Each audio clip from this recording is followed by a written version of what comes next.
दामन के घर हवा चाहिए, उनके दामन के घर हवा चाहिए, उनके दामन साफ है, जिसमें जल साफ है।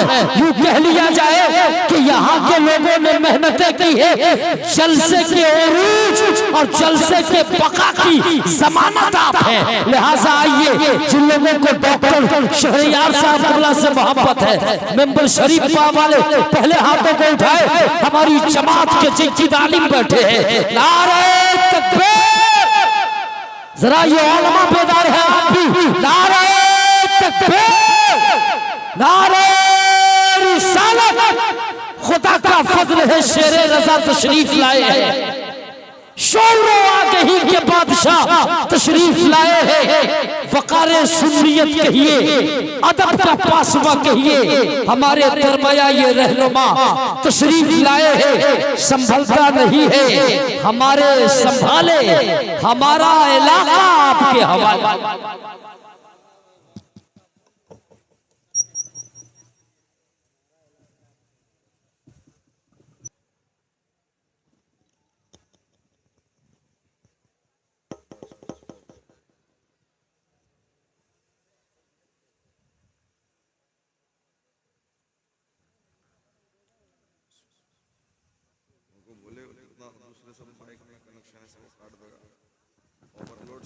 हेलो, ये सारे माइक जो एक्स्ट्रा में चल रहे हैं उसे बंद कर दीजिए, सिर्फ स्टैंड वाला माइक रहे। और एक एक्स्ट्रा माइक अगर आप दे सकते हैं, गुंजाइश मशीन में हो तो दीजिए, वरना ओवरफ्लो हो जाएगा। सारे माइक को बंद कीजिए, एक माइक कायदे से चलने दीजिए।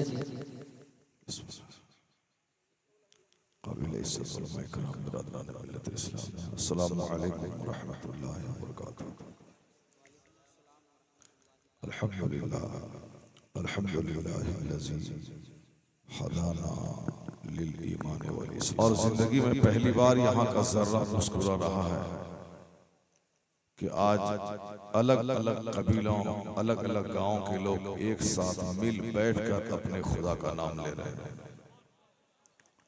तो जलसा तो आज खत्म हो जाएगा 4 घंटे के बाद, लेकिन इतना याद रखें कि यह जमीन 400 साल तक अपनी तकदीर पे नाज करती रहेगी। जरा जोर से बोलिए सुभान अल्लाह।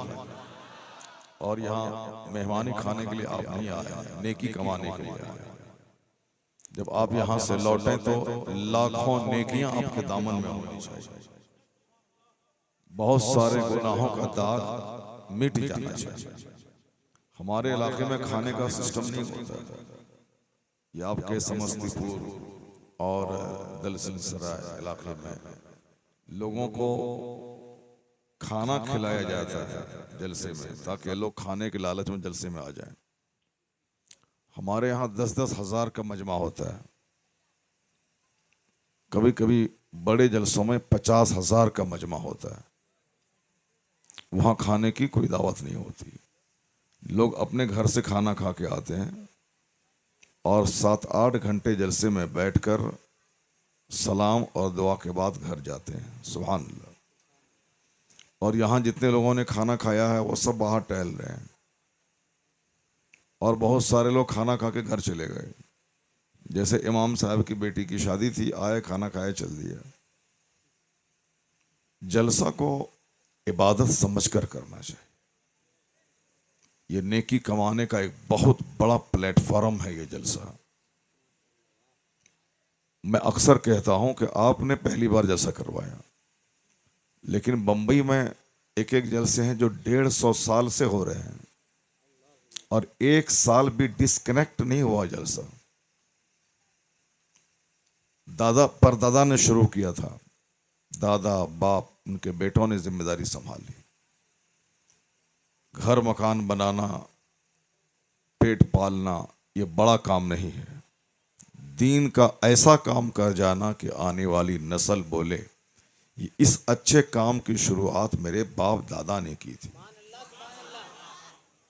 आने वाली नस्लों को आप कुछ गिफ्ट देके जाइए, आने वाली नस्लों को आप कुछ तोहफा देकर जाइए, वो आपको याद करें। अगर आप सिर्फ खा के चले गए तो बोलेंगे एक शख्स था जो पैदा हुआ खा के मर गया। अगर आपने 2-4 बच्चे पैदा किए तो एक शख्स था, उन्होंने शादी की, 2-4 बच्चे पैदा किए, चला गया।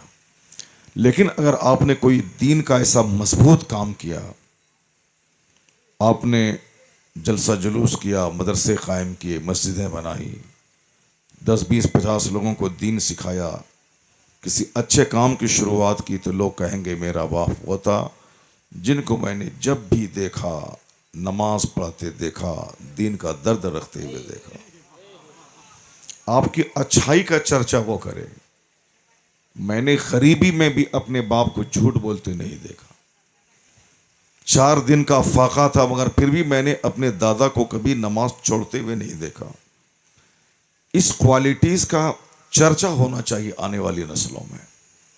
तो आप अपने बच्चों को क्या छोड़ के जा रहे हैं, हर आदमी अपने आमाल का मुहासबा कर सकता है।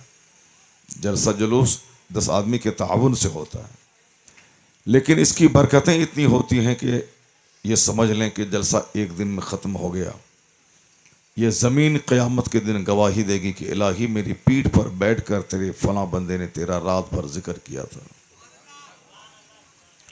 इस ज़मीन पे बैठकर जिसने गीबत की महफिल सजाई, जिसने चाय की चुस्की लेकर दूसरों की बुराई बयान की, जिसने ताश खेला, जिसने आजकल गर्मी के मौसम में ताड़ी पीने की महफिल सजाई, जिसने साहब जुआ खेला, यह ज़मीन गवाही देगी क़यामत के दिन कि इस शख्स ने मेरी पीठ पर बैठकर तेरी नाफरमानी की थी। तो इस ज़मीन की गवाही कबूल कर ली जाएगी। इसलिए हमारे बुजुर्गों ने कहा है कि अलग अलग जगहों पे नफल नमाज पढ़ा करो। जैसे मस्जिद में नमाज फ़र्ज हो गई बाजमात, अब सुन्नत अलग हट के पढ़ो, फिर दूसरी नमाज अलग हट के पढ़ो। यानी जितनी जगहों पे नमाज पढ़ सको पढ़ो, ताकि सारी जगहें क़यामत के दिन तुम्हारे हक में गवाही दें। और बुजुर्गों ने कहा है कि जहाँ कहीं भी जाओ खेत खलियान में, वहाँ दरख्त को गवाह बना करके कलमे शहादत पढ़ लो, ताकि ये दरख्त गवाही दे के इलाही इसने तेरा कलमा मेरे सामने पढ़ा था। अब बहुत आसान काम है, आप हल चलाते हैं, आप खेत खलियान में जाते हैं, जहाँ भी जाएं वज़्कुरुल्लाह इंद कुल्ले शजरियों व हजर, अपने रब का चर्चा करो हर दरख्त और पत्थर के नज़दीक। जहाँ जाओ पत्थर को गवाह बना लो। 2-4 कंकड़ पत्थर हाथ में ले लीजिए और एक एक पत्थर पे पढ़िए ला इलाहा इल्लल्लाह मुहम्मदुर रसूलुल्लाह। तो वो पत्थर क़यामत के दिन गवाही देगा, ए अल्लाह ये मोमिन है, इसने कलमा पढ़ा है, तू इसे माफ़ फरमा दे। तो आज इस खेत में आज से पहले कभी जलसा नहीं हुआ, पहली बार जलसा हो रहा है। क्या पहले भी हुआ है क्या? इससे पहले नहीं हुआ।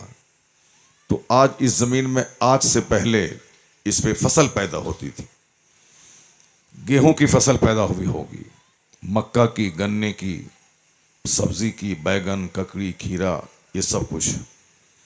तो ज़मीन फसलें उगाकर उतनी खुश कभी नहीं होंगी।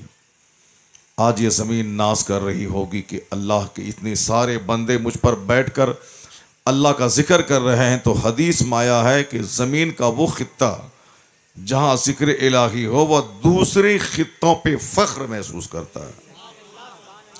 और रोज़ाना ज़मीन अपने दूसरे साथियों से कहती है कि क्या आज तुम्हारे ऊपर से कोई अल्लाह का जिक्र करने वाला गुजरा? अगर वो हिस्सा कहता है कि हाँ गुजरा, तो फिर उसकी तकदीर पर ज़मीन का वो खित्ता जिस पर अल्लाह का जिक्र नहीं हुआ यह रश्क करता है। तो आज हम लोग जहाँ बैठे हुए हैं खूब जी भर के इबादत कर लें, अल्लाह का जिक्र कर लें, ताकि मुमकिन हो कि शायद ये आज की रात हमारे करोड़ों गुनाहों की माफ़ी का ज़रिया हो जाए। कोई नहीं जानता कि किस वक्त खुदा की रहमतें नाजिल होती, किस हिस्से में दुआ कबूल होती, कोई नहीं जानता। इसलिए किसी भी नेकी को कमज़ोर नहीं समझना चाहिए। ये छोटी सी नेकी है, या किसी भी गुनाह को हल्का नहीं समझना चाहिए। एक हल्की सी चिंगारी पूरे गांव को जलाकर राख कर देती, एक हल्की सी चिंगारी। और एक छोटा सा मशवरा एक खानदान और नस्लों को आबाद कर देता है। हुजूर ने कहा है ला तहक़िरन्ना मिनल मारूफ़ शैआ वलो अन तल्क़ा अख़ाका बेवजहिन तलक़िन। हुजूर ने फरमाया कि किसी नेकी को कमज़ोर मत समझना, किसी भी नेकी को हल्की मत समझना, यहाँ तक कि तुम अपने भाई से जो मुस्कुरा के मिलता है ये भी तुम्हारी तरफ से सदका है। सुभान अल्लाह। मुस्कुराना मुफ्त की नेकी है। बहुत सारे लोग पैदाइशी तौर पर खसीले पैदा होते हैं, वो हमेशा मूड बना के रहते हैं और गुस्से में बात करते हैं। बहुत सारी ऐसी हमारी माँ बहन बेटियां हैं जो अपने शौहर के चेहरे पे कभी मुस्कुराहट नहीं देखी। बहुत सारी ऐसी औरतें हैं जिनको कभी उनके शौहर ने हंसते हुए नहीं देखा और मुस्कुराहट जिनके चेहरे पे खेलती हो, जो दूसरों को अपनी अदाओं से दूसरों का गम दूर कर देता हो, इसे आप हल्की नेकी नहीं समझे। हुजूर ने फरमाया आकाए दो जहां ने कि किसी नेकी को मामूली मत समझना, यहां तक कि तू जो मुस्कुरा के अपने मोमिन भाई से मिलता है ये मुस्कुराना भी तेरी तरफ से सदका है।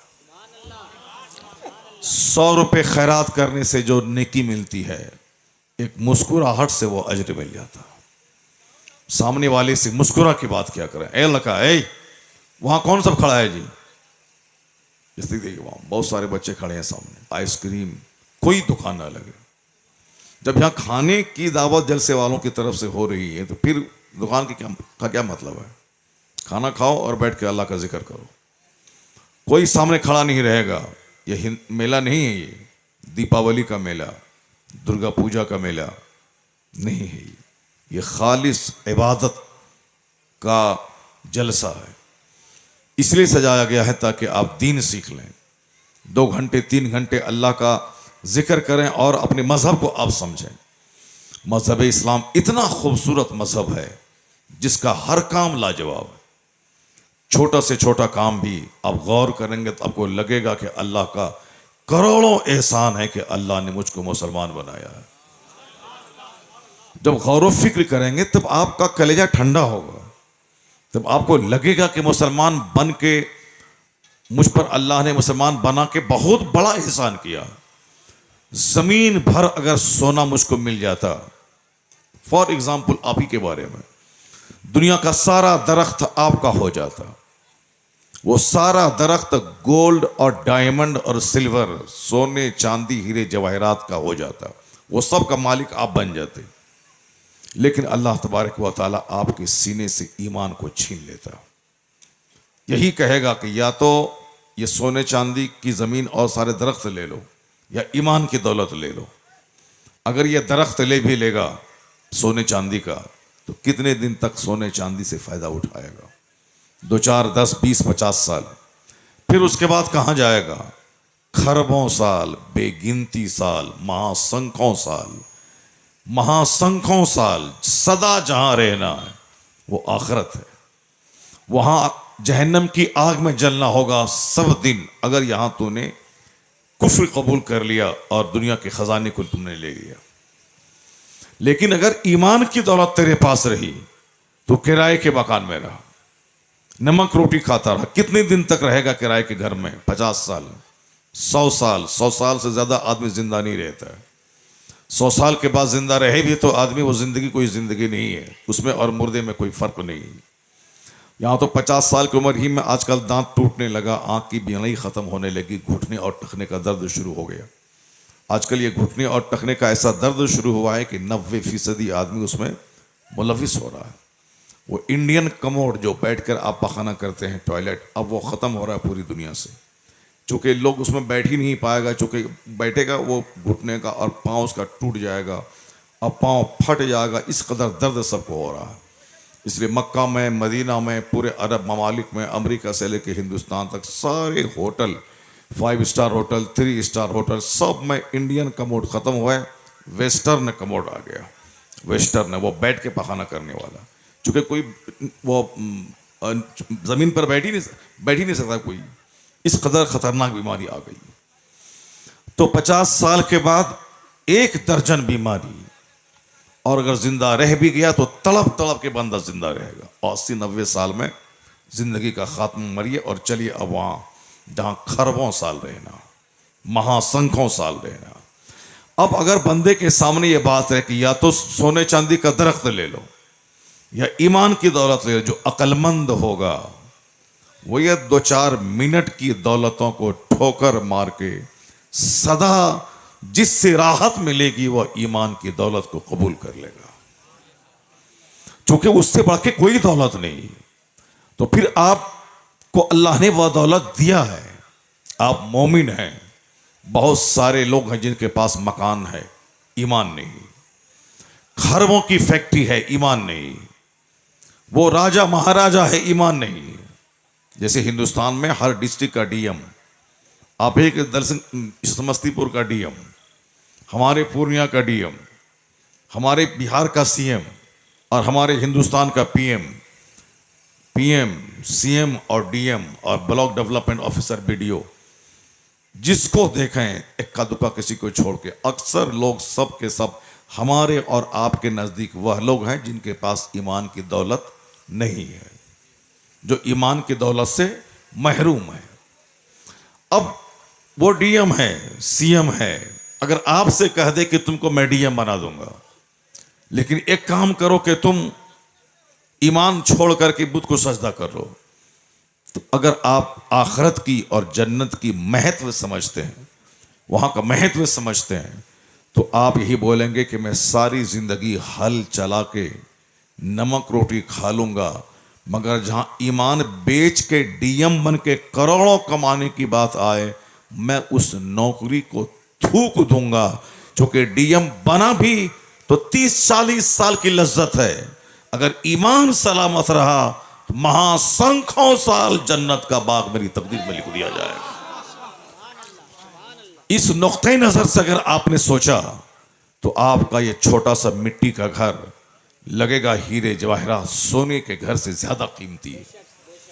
अगर आपके दिल दिमाग में यह बात रही तो आप कभी नर्वस नहीं होंगे, आपका चेहरा कभी मैला नहीं होगा, आपका चेहरा कभी नहीं उतरेगा, आप सदा खुश रहेंगे। गरीबी में भी अल्लाह का शुक्र अदा करेंगे, माबूद ये गरीबी अमीरी तो ढलती छांव की तरह है, तेरा करोड़ों एहसान है कि गरीबी में भी ईमान सलामत है, मालदारी में भी ईमान सलामत है। इसलिए इस पॉइंट को हमेशा दिमाग में आप रखेंगे कि अल्लाह का करोड़ों एहसान है कि अल्लाह ने मुझको काफिर नहीं मोमिन बनाया, मुझको क्रिश्चियन नहीं मुझको मोमिन बनाया, मुझको यहूदी नहीं मुझको मुसलमान बनाया, मुझको अल्लाह ने बुतखाना नहीं बल्कि खुदा खाना मस्जिद का दरवाजा दिखाया। वरना अगर अल्लाह ताला आपको 1 खरब का मकान दे देता, आप छिपकली को खुदा कहते, बंदर के सामने सर टेके रहते, किसी सांप के सामने हाथ जोड़ के खड़े रहते, किसी दरख्त के सामने खड़े रहते।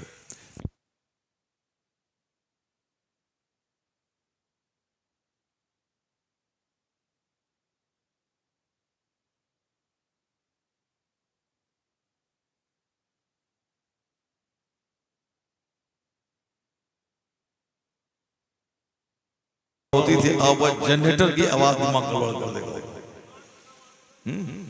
जनरेटर की आवाज बात सुनने नहीं देगी, अब मुझको बात करने नहीं देगी। जनरेटर थोड़ा दूर में रखवाओ या फिर छोड़ दो ऑटो, जो जहां है रहने दो, तकरीर सुनो। आवाज जा रही है आप लोग, जा रही है?